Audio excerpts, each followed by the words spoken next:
Okay, if you have a loose Hydro Boost, or you need to replace it, and you need to take it off this mounting plate, you have to remove the entire thing from the truck. So part one, I showed you how to remove it from the truck.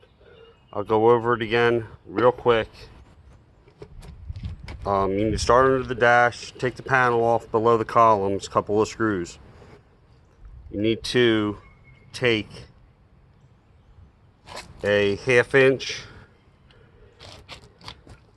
socket and wrench, and on the brake pedal down below this, there's going to be a nut and bolt. You'll take those off. There's a plate that comes off. Once you take the plate off, there's a pin that you pull out of this. I use like a pick that's got a hook on the end of it to just pull the pin out. There's a little tiny flat washer that falls off too. Pop this off of your brake plate. Then you're going to take a 5/8 deep well, 3/8 drive with a swivel and a long extension, and you're going to take off this nut and this nut. You do not need to drop the column. You can get to them. I use a small 3/8 drive impact gun to get them off. They're not very tight because they're held on with blue Loctite.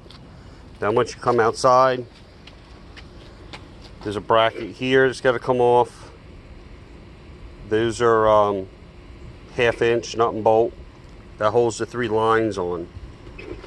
Alright, correction on the inside, that's a 9/16 I believe on the pedal, not a 1/2 inch. Excuse me. Alright. Out here, you're going to undo the hose clamp, pull off the return line. This is a 16 millimeter. This is an 18 millimeter. These I'm not taking off. I'm swapping entire assembly. So I believe these might be 5/8 also.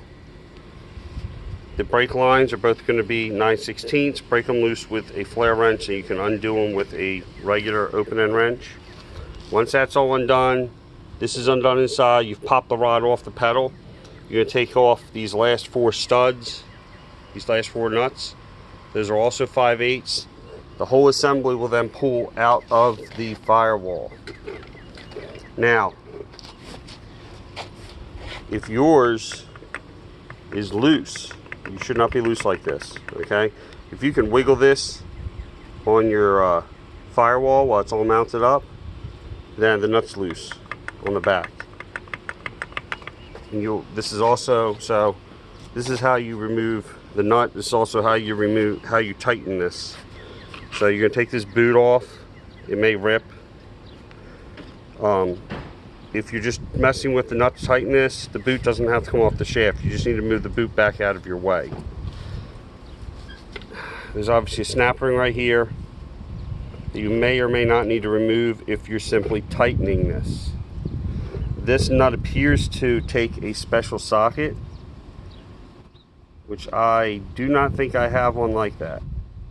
So what you will need to do is you will need to get this in the position where it needs to be, where you want it to stay, and you're going to have to take a drift and a hammer, and you're going to have to go on one of the ends of these flats here, and you're going to have to hit the nut to drive it on its right hand thread to tighten it up. Okay, so you're going to drive it on clockwise. Now if you're removing it, obviously you're going to drive it this way, counterclockwise, and you would have to take this snap ring off, because the snap ring looks like it's on there just in case this comes loose and decides to back off all the way, so your Hydro Boost doesn't fall off the front of the truck. Okay, now